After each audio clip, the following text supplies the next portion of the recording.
Entonces, buenos días. Iniciamos el programa semanal Cita con la Memoria, un espacio del pasado en el presente. Estamos transmitiendo desde San Gregorio Radio de la Universidad San Gregorio de Portoviejo, con la colaboración permanente de Archivo Histórico y Museo Portoviejo del Ministerio de Cultura, que nos retransmite a través de su página en Face Live. Quien les habla, Ramiro Molina Cedeño, les brindo mi cordial saludo. Cita con la Memoria es un programa que nació en marzo del año 2011. Está formado por personas que guardan simpatía por los recuerdos y se divierten recordando el ayer mediante la observación de fotografías que permite retroalimentar en sus memorias sucesos del ayer que aún se guardan frescos en sus recuerdos. Esta mañana tenemos un invitado especial.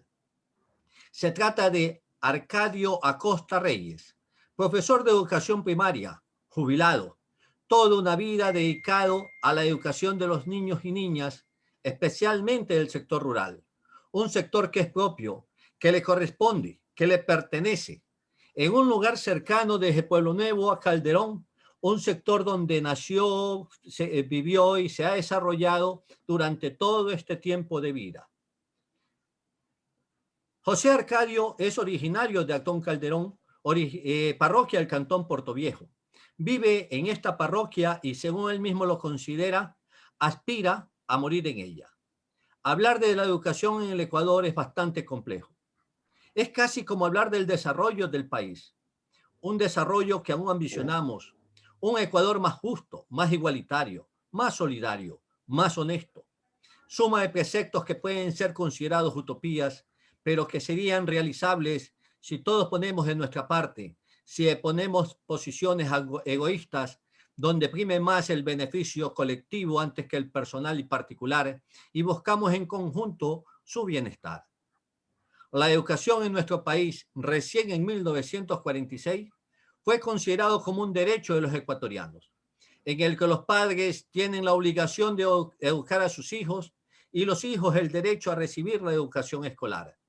Pero fue una educación en la que no se asignaron los recursos económicos para construir la infraestructura educativa que esa ley obligaba.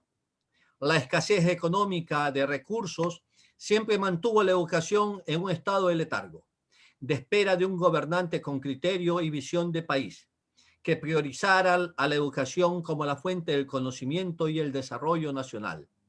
Ser profesor para mediados del siglo XX y en el sector rural y montañoso era una odisea. Para el personaje era casi ser un héroe. José Arcadio, van varias preguntas en una sola en esta ocasión. ¿Cuándo? ¿En qué año y cómo llegaste a ser profesor de educación primaria? Adelante, estimado José Arcadio. Primeramente, un agradecimiento a la Universidad con San Gregorio Radio 106.1.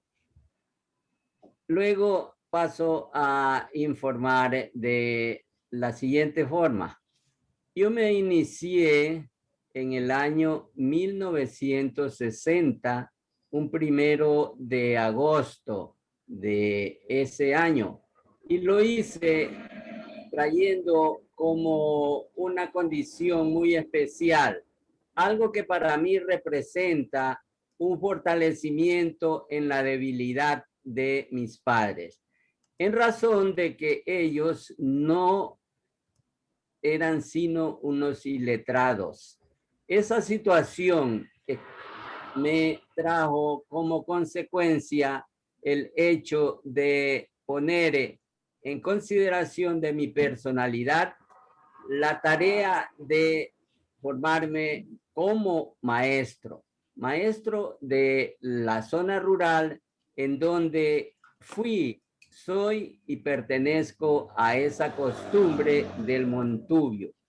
En ese sector a donde fui correspondió a la parroquia de Guale, perteneciente al cantón Paján, pero todo ese sentir lo llevaba inmerso dentro de mi persona porque desde temprana edad, al sentir la ausencia de personas con conocimientos que debían fortalecer la unidad, el congregarse dentro de una parte de la sociedad, me sirvió como estímulo para desempeñarme en esa profesión.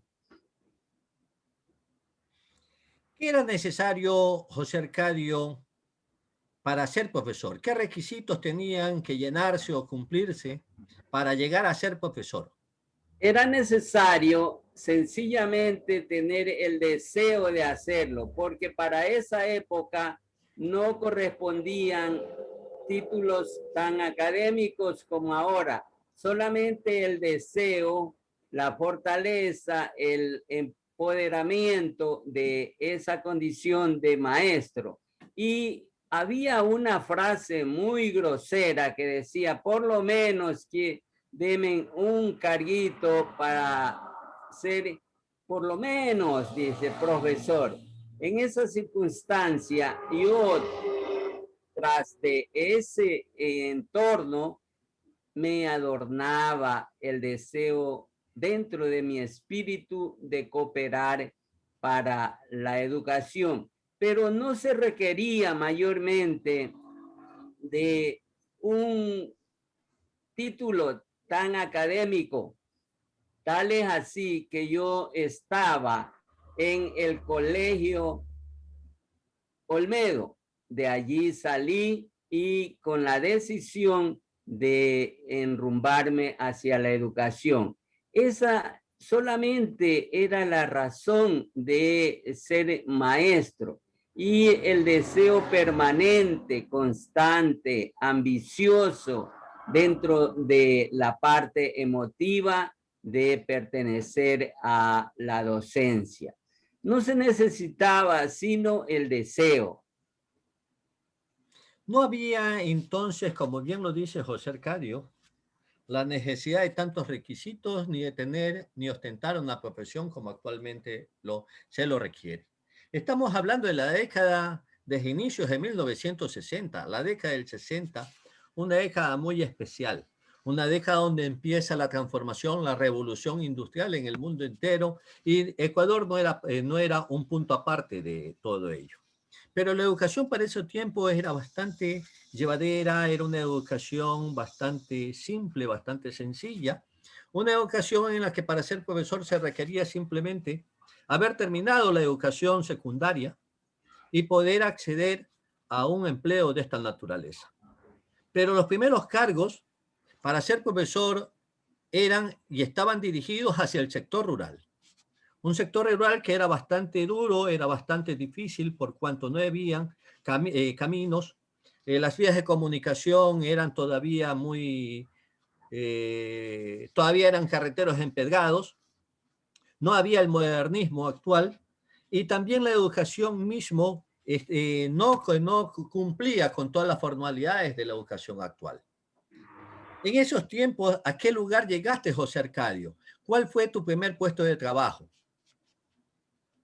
Repito, no solamente que no habían los caminos empedrados, eran lodazales y era simplemente tener esa decisión. Y yo sí la tuve. Fui después profesor ya titulado en el Normal Eugenio Espejo. Con eso comencé hasta llegar a la Universidad Vicente Rocafuerte, entonces, de lo que ahora es la San Gregorio. Para eso me preparé, para ello me di la oportunidad yo mismo, porque tenía ese deseo, me animaba el anhelo de contribuir con la educación. Dada la circunstancia de que el campesino como yo no tenía sino los limitados recursos para llegar hasta un tercer grado, pero cualquiera, con este término de decir cualquiera, no es peyorativo, pero sí un deseo ferviente para mí en ese caso, porque representa un altar.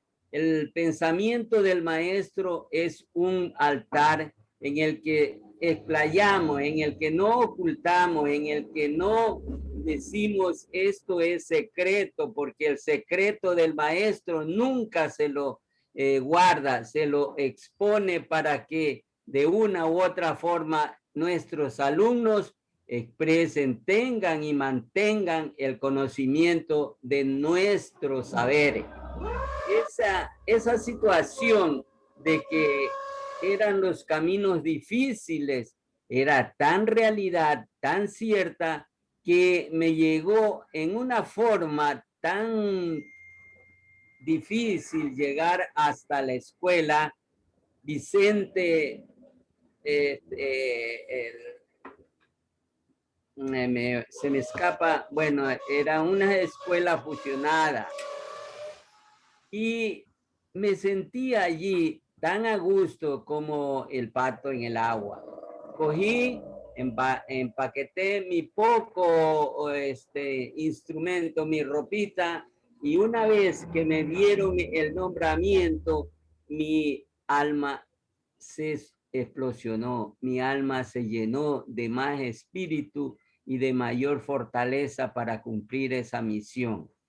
Entonces, llegar a un lugar en donde los campesinos, como yo vuelvo y repito, era una alegría, era una especie de congregación para sentir que un maestro llegaba a un lugar y representar todas las actividades que requerían en esa época, porque el maestro era un médico, tenía que ser un sacerdote, tenía que ser un docente y desempeñar todas las funciones que los padres muy cariñosamente nos ofrecían al recibirnos, porque estaban deseosos y carentes de que la educación llegara por primera vez a esos lugares.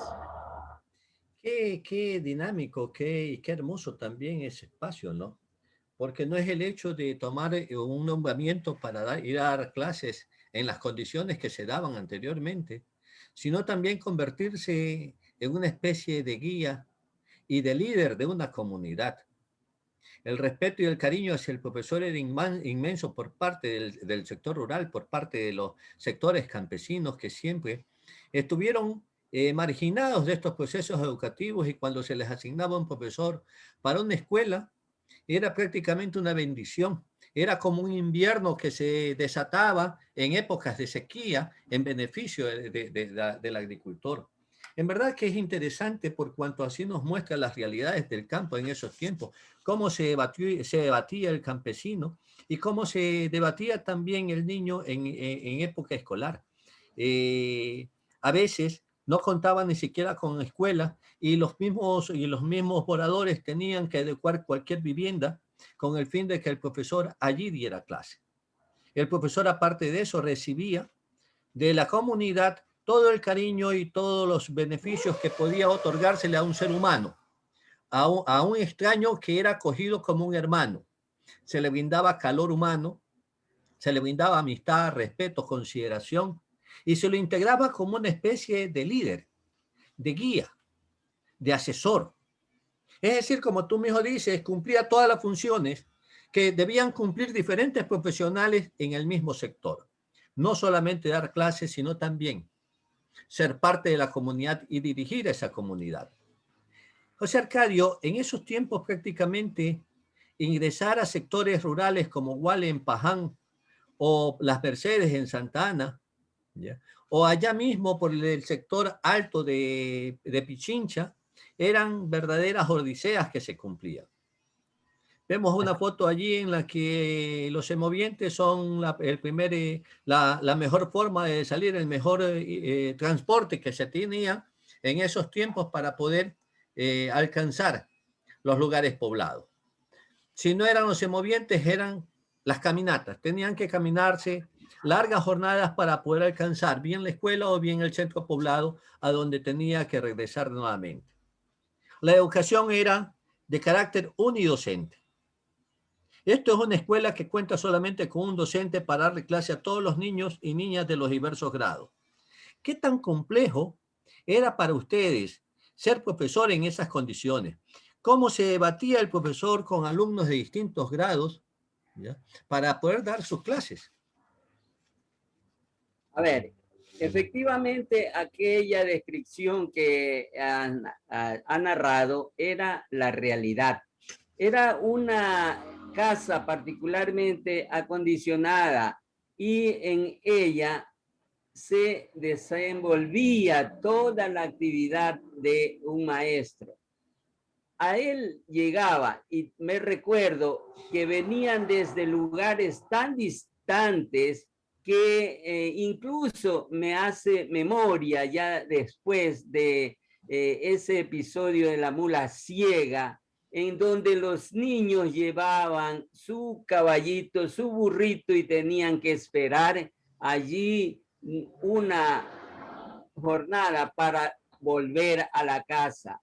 Y en esa circunstancia siempre para nosotros representaba una especie de emotividad, a la vez que también el compromiso de decir que estábamos allí para el desempeño moral, el desempeño cívico y el desempeño equitativo para todos.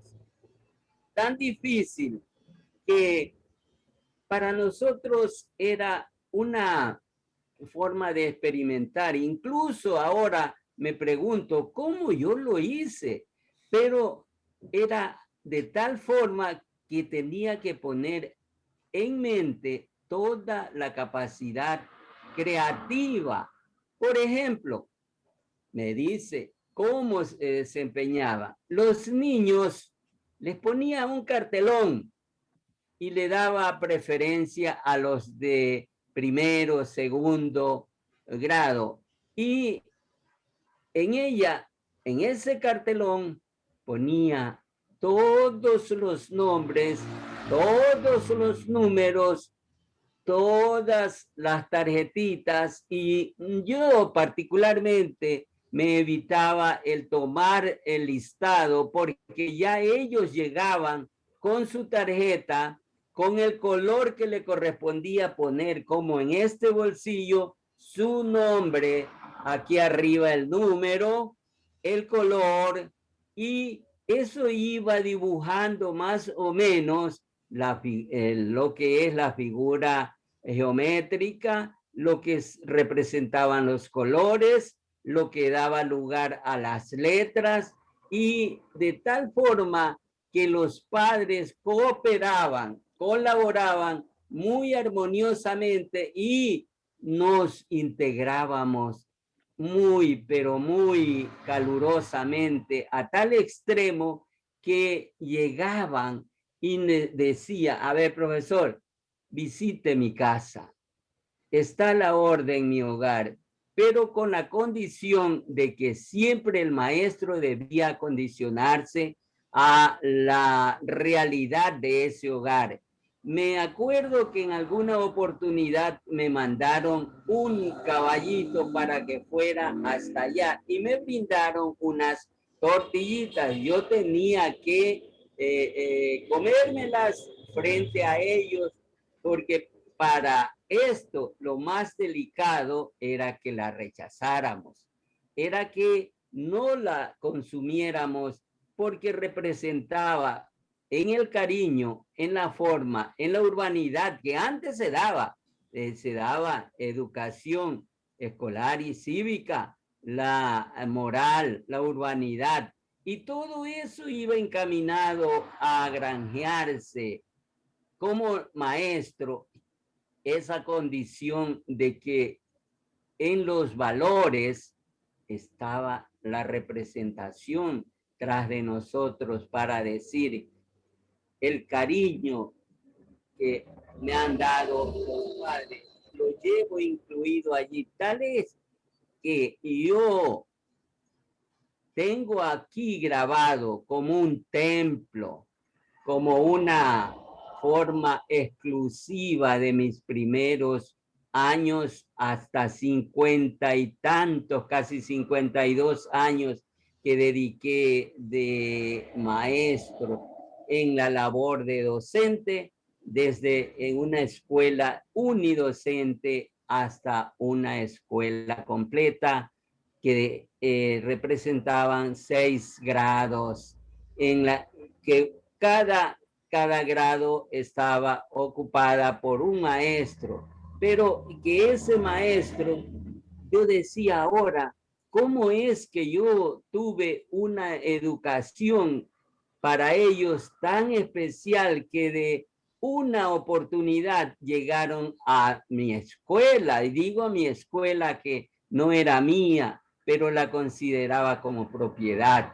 ¿Por qué? Porque llegaron de la ciudad de Manta cinco docentes con 5 alumnos a felicitarme y decir, oiga, estos niños creíamos que pertenecían a una escuela particular y yo no sé por qué hay esa discriminación, porque tanto el laicismo como la escuela religiosa no debe tener esa discriminación y pensar que la educación nuestra está aislada y que es menospreciada en ciertos casos y solamente dedicada para el sector urbano.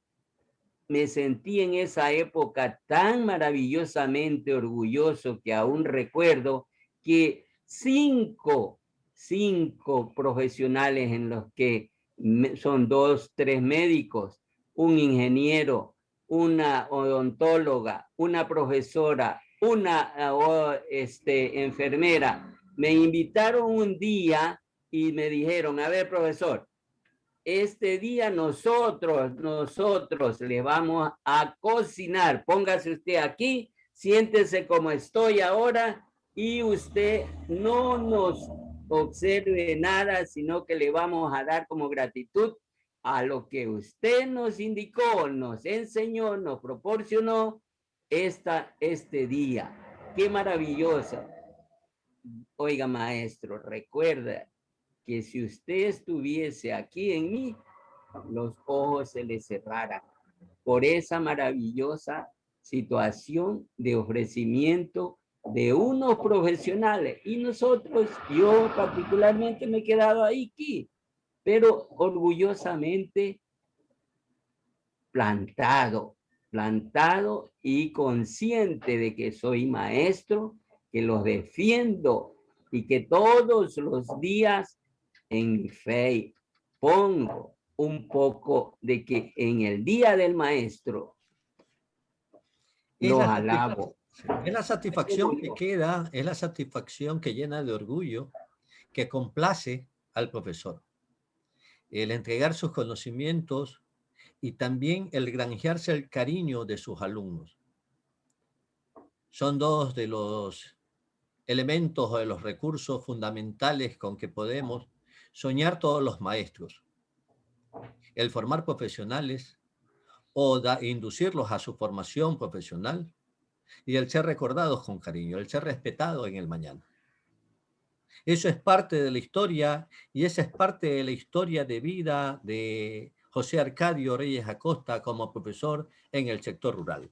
Citas con la memoria, bajo la conducción de Ramiro Molina Cedeño, es un programa cultural que se transmite cada sábado, desde las 7 hasta las 8 de la mañana, por el dial 106.1 de San Gregorio Radio de la Universidad San Gregorio de Portoviejo y Face Live de Archivo Histórico y Museo Portoviejo y en canal YouTube. Nuestro invitado del día es José Arcadio Acosta Reyes, profesor del sector rural, profesor oriundo de Pueblo Nuevo, pero radicado definitivamente en la parroquia Calderón de Portoviejo. José Arcadio, no solamente era lo difícil, aunque seamos repetitivos, pero es reseñar esa historia, que es lo bueno y lo positivo, ¿no? No solamente era lo difícil de ser profesor para todos los grados en una escuela unidocente, sino también el hacer vida comunitaria como tú le hiciste, el tener que vivir en la comunidad por buenas jornadas de tiempo. Prácticamente era hacer una nueva vida, abandonar el hogar propio para ir a formar otro hogar, con una familia distinta, con una familia que no se conocía y que se llama comunidad en general. Pasar a ser parte de esa comunidad donde el profesor era respetado y considerado, al que se le consultaba todo, como nos contabas en antes. Amplíanos ese panorama, José Arcadio. Sí, en verdad, como últimamente manifestaba, era el líder, era la integración. Yo no solamente incursioné, por eso llegué a tener, sin vanidad le digo, sin vanidad, 10 categorías más allá de lo establecido en la ley, porque me dedicaba, tuve 2 años formando a personas que no sabían leer ni escribir. Tuvimos la oportunidad de llevarles así de la mano. En un principio, saber que esa educación tenía que transmitirse porque un ser aislado de la educación es el ser que nos quieren mantener los gobiernos de turnos, como decían anteriormente, darle circo al pueblo y mantenerlos aislado de todo derecho, de toda comunicación que represente una realidad histórica. Tenía la amabilidad con todos y congregarnos. Si me permite, puedo analizar una historia. Siga. ¿Sí? Sí, hágalo. Ramiro. Sí, hágalo. Ve. Anteriormente, nosotros hacíamos eso de ser líderes y nos reuníamos los días viernes, no solamente con los alumnos, sino con toda esa comunidad. Esa verdadera integración. Yo llegué, no sé si por una suerte particular, como decía Napoleón, mi buena estrella, a granjearme la situación de estímulo, porque todos los años mis alumnos, particularmente los que viven en una profesión muy alta y que están económicamente muy bien, me visitaban hace más o menos unos 8 o 10 años, ya se perdió esa costumbre, ya no llego. Pero nos reuníamos y los días viernes hacíamos una especie de ideas que le decíamos preguntas libres. Y en una ocasión que reuníamos pollitos para el fin del año, comernos totalmente con los padres de toda la comunidad, me trajo una niña un pollito. Aquí está, profesor, este pollito. Pero dígame, ¿de quién es el papá y quién es la mamá de este pollito? Yo naturalmente, como todos dijimos, el papá es el gallo y la mamá es la gallina. Y dijo, está equivocado. Y yo digo, ¿por qué? Y todos dijimos, ¿por qué? Al final, ¿qué dijo esta niña que fue una de apellido Sion Tuárez? No, este pollo no pertenece a la mamá de quien lo crió ni al papá, sino a otra mamá. ¿Y cuál es esa otra mamá? Verá, dice, esa mamá es la que trajo en una tacita, en un cosito, esos huevos, y no pertenecen a esta nidara, sino que lo trajo mi tío de la montaña de Palma Junta, y por lo tanto ella lo que ha hecho es criarlo, pero la mamá no la conozco, ni yo, ni ustedes, nadie. Entonces nos causó tanta emoción y tanta risa que ciertamente hasta ahora me acuerdo de eso. Y yo no sé si eso me causa hasta ahora risa, si estará dentro del historial y si coincide en que eso para ese tiempo y esos niños representaba una inquietud. ¿Qué me dice mi distinguido licenciado Ramiro? ¿Estaría dentro de esa integración comunitaria, esa inquietud? Generalmente el profesor se integraba a la comunidad, pasaba a formar parte de la comunidad. Yo creo que en el sector rural, para los años 60 y No, antes de aún los no lo 60, quieren. habían 3 autoridades en una Hab- comunidad. El profesor creo que ocupaba el primer lugar, el primer puesto de consideración, de respeto y de dirección, seguido por el cura y continuado por el comisario, Eso es donde había. donde había. Pero siempre el profesor se constituyó en la autoridad principal, porque hacía las funciones de todo. Y se integraba a la comunidad también para motivar a la comunidad a la realización de sus obras. Porque el profesor era el entendido en muchas cosas, era la luz en el camino de toda esa comunidad que era ignorante en el campo educativo, que era ignorante en el campo de la administración pública en las ciudades. Entonces el profesor guardaba esa representación y guardaba esa autoridad, y el campesino se sometía a esa autoridad, lo acogía como una guía, como un guía, lo acogía como un guía espiritual dentro de todo su conglomerado.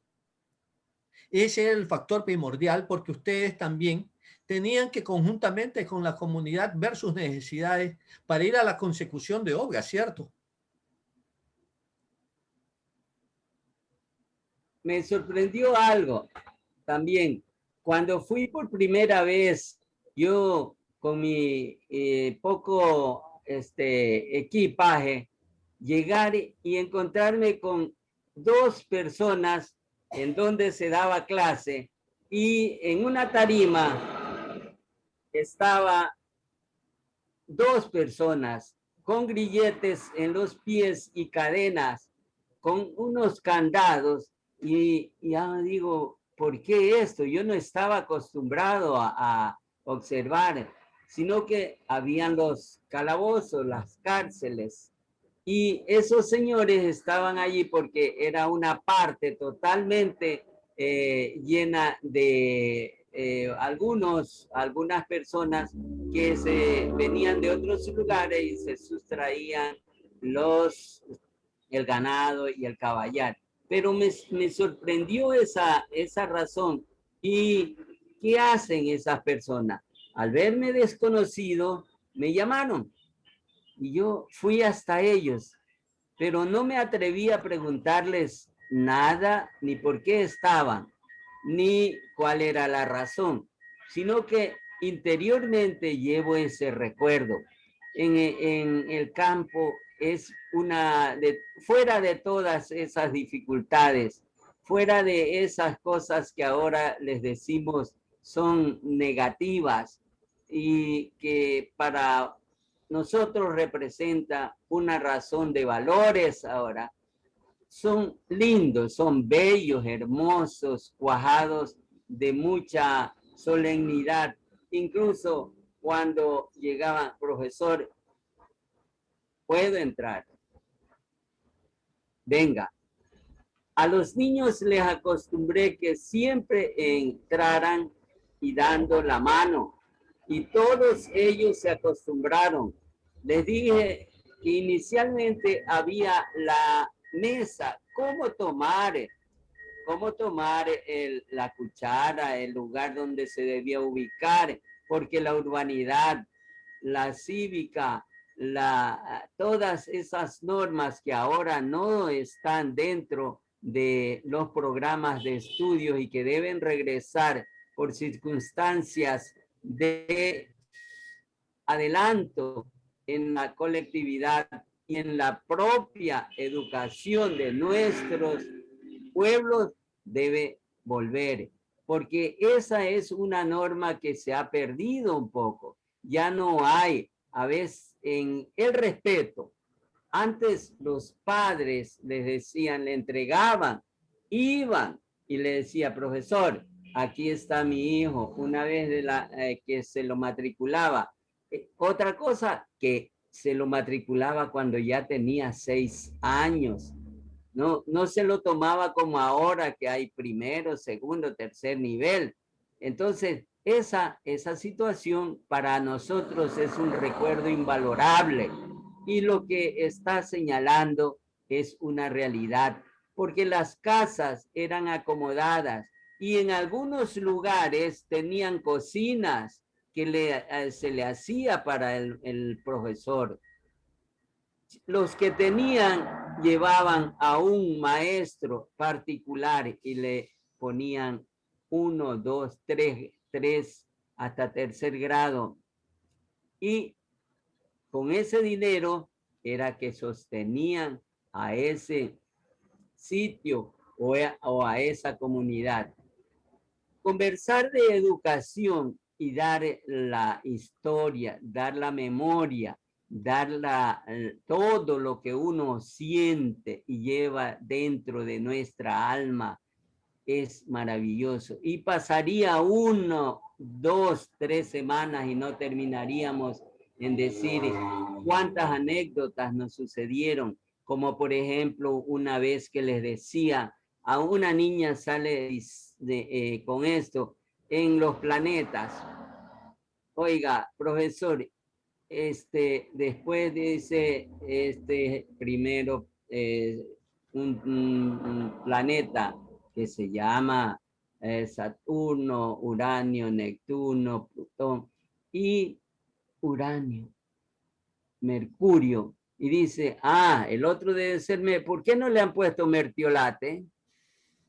Entonces, hay cosas así que a uno se le graban por parte de la ingenuidad de los niños y de la cantidad y calidad de cariño que le tiene el padre a uno.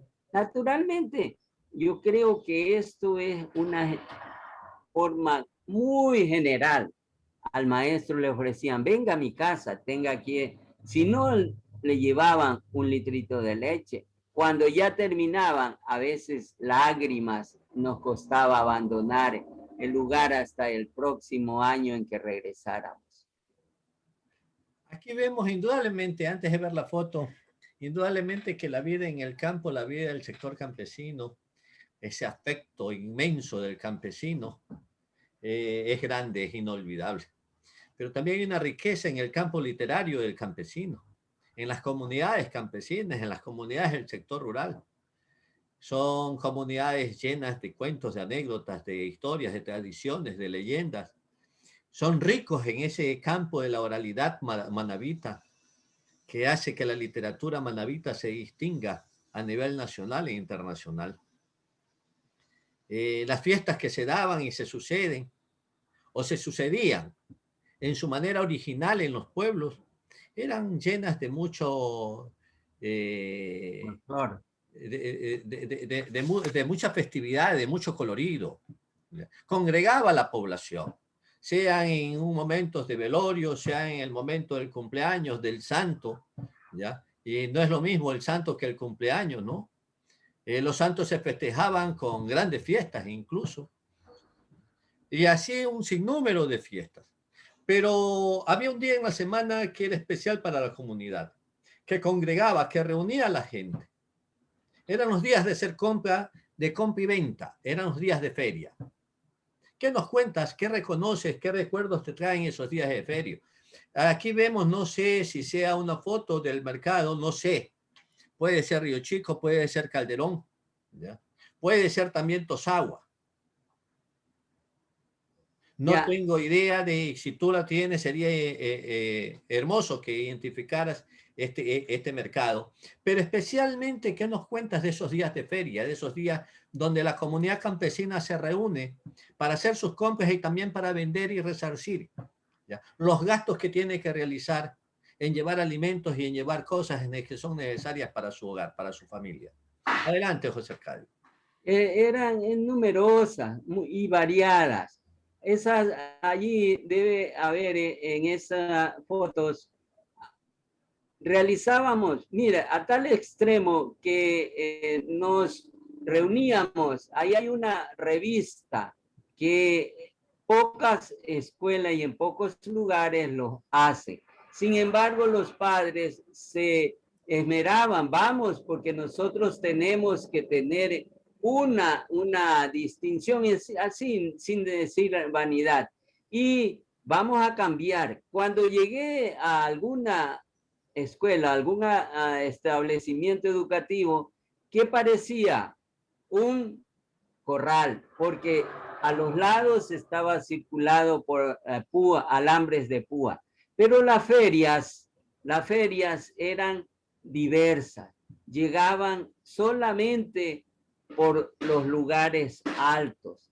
No habían los caminos que se ocupan durante el verano, en razón de que eran tan copiosos que ellos sacaban sus productos y lo llevaban a cualquier lugar, pero con tanto precio tan bajo que alguna vez me preguntó alguien, yo dos sucres valía, dice, una mulada de plátano. Hicimos así en una feria toda la reunión de personas y cada uno llevaba, probablemente debe ser eso, llevaba un artículo y lo exponía como esfuerzo de su trabajo. Y cada padre se esmeraba en llevar lo mejor. Nos reuníamos 5 o 6 escuelas y cada uno participaba en el juramento de la bandera, por decir.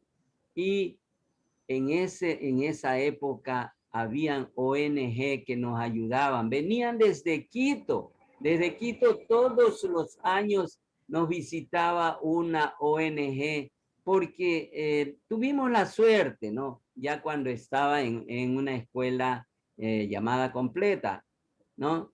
Allí hicimos el cambio, hicimos totalmente el cambio de una forma en que servía casi de feria, no totalmente de feria, pero sí de congregación, de integración.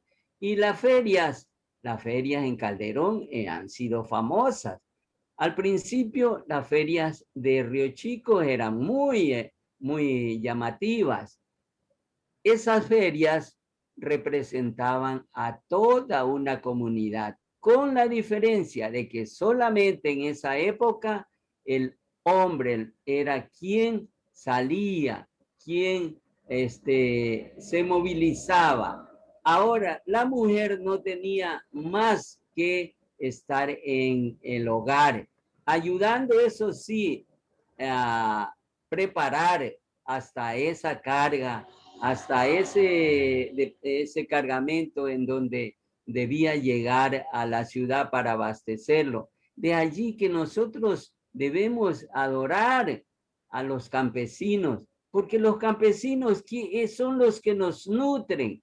Y dice, alaba a la montaña, pero quédate en el llano. ¿A dónde está el dinero? En la ciudad, en los bancos, el dinero, pero producto de quiénes? Del campesino. Es para mí un enorme valor el tener que enumerar cómo era una feria, porque me bastaría palabras para señalarla. Las ferias siempre se daban. Un señor llevaba su ganado, su vaca, la más hermosa, en su caballo la paraba y allí se quedaba un cuarto de hora, una media hora, una hora, para que viera el producto que se iba a expender el día siguiente, porque las ferias, por decir, en Calderón siempre han sido los domingos. Ahora se las hace jueves, viernes, sábados y domingos, ¿no? Otra cosa es que los joyeros traían en grandes cantidades sus productos, sus ollas para ofrecerlas, porque antes no había el metal. Todas las cocinas eran para la olla de barro. Y no solamente eso, los señores hacían sus compras para toda la semana.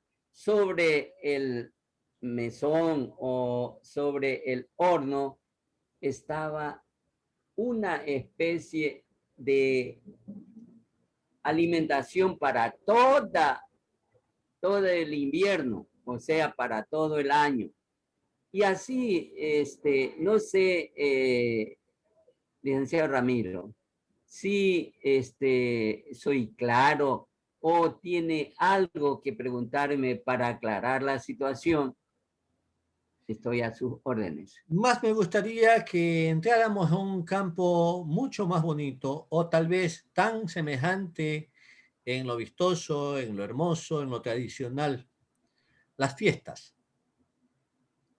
Si bien es cierto, la feria se constituía en un momento de fiesta porque reunía a la gente se reconocía entre ellos, hacían sus intercambios, también era la oportunidad de fortalecer las relaciones sociales, las relaciones de amistad, las relaciones de compadrazgo, las relaciones incluso de noviazgo, porque toda la población salía a pasear, salía a comprar, salía a divertirse, salía a dar una vuelta por la feria. Pero también las fiestas siempre fueron un pretexto de vivencia, fueron un pretexto para armonizar en la comunidad y para unir a la comunidad. En los cantones, en todos los cantones se celebran fiestas distintas y en partes de cantones como en la costa, pegados hacia el mar, se llevaban adelante las fiestas de los negros y blancos y gobiernos de Pedro y Pablo. Pero eran tradicionales de los sectores costeros, de Montecristi, de Portoviejo hacia el sector costero, es decir, en la dirección hacia el bosque seco.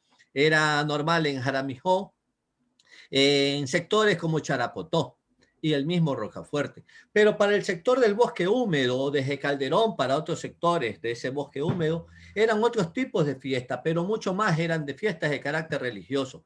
¿Qué tipos de fiestas les llamó más la atención y eran mucho más vistosas esas fiestas, José Arcadio? ¿Cuáles recuerda con mucha gratitud y que hayan perdido todo ese valor, hayan perdido toda esa dimensión de fiesta en relación a los tiempos actuales? Ya, las fiestas principales eran las dedicadas, por ejemplo, a el 2 de febrero.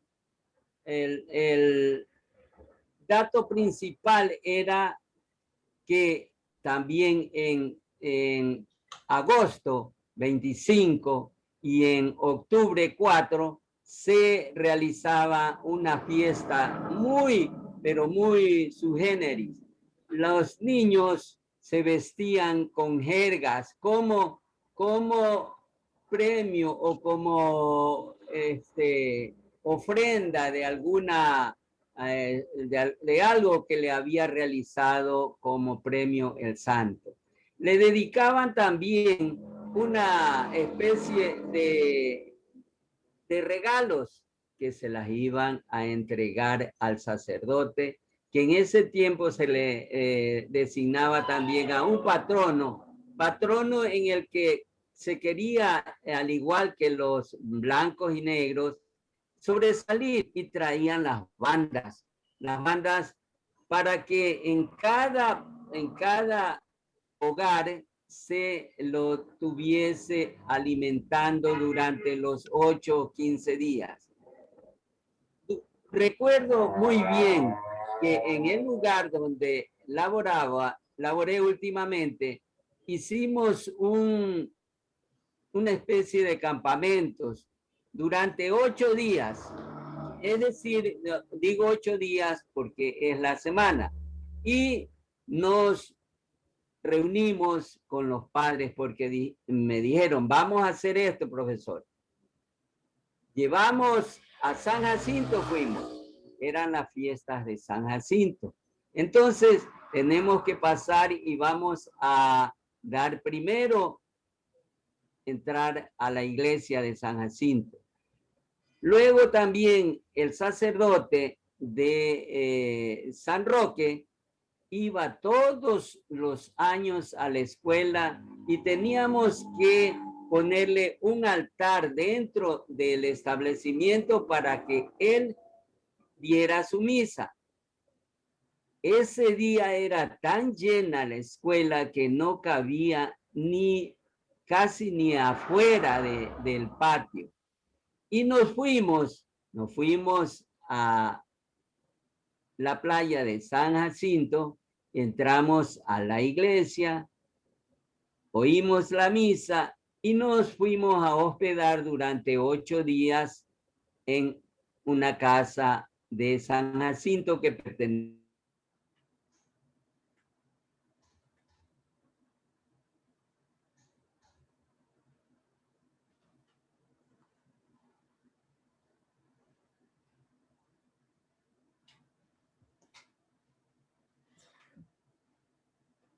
Tenemos una pequeña interrupción, producto mismo de las aguas, producto de que se corta la señal de internet. Estamos con José Arcadio Acosta Reyes, profesor de educación primaria jubilado, quien nos está narrando, nos está brindando ese mundo de conocimientos, ese mundo de recuerdos que lleva consigo luego de todo el proceso de vida en el campo educativo, en el sector rural. José Arcadio, a más de haber ingresado como profesor siendo apenas bachiller del Colegio Nacional Olmedo de Portoviejo, llegó a tener el título profesional de licenciado en Ciencia de la Educación conferido por la Universidad Laica Vicente Rocafuerte de Guayaquil, extensión en Portoviejo. Llegamos al término de este programa. Agradecemos a ustedes su sintonía por San Gregorio Radio en su dial 106.1 y a quienes nos siguen por canal de YouTube y Facebook Live de Archivo Histórico y Museo Portoviejo. Mi agradecimiento especial a nuestro invitado José Arcadio Acosta Reyes y a quienes están detrás de los micrófonos de San Gregorio Radio. Ellos son Renan Alaba Castro y Manuel Andrea de León, y a Carlos Wellington Cernosa, que está tras las cámaras de Facebook Live de Archivo Histórico y Museo de Portoviejo. Hasta el próximo sábado, en un nuevo encuentro en Cita con la Memoria. Tengan ustedes buenos días.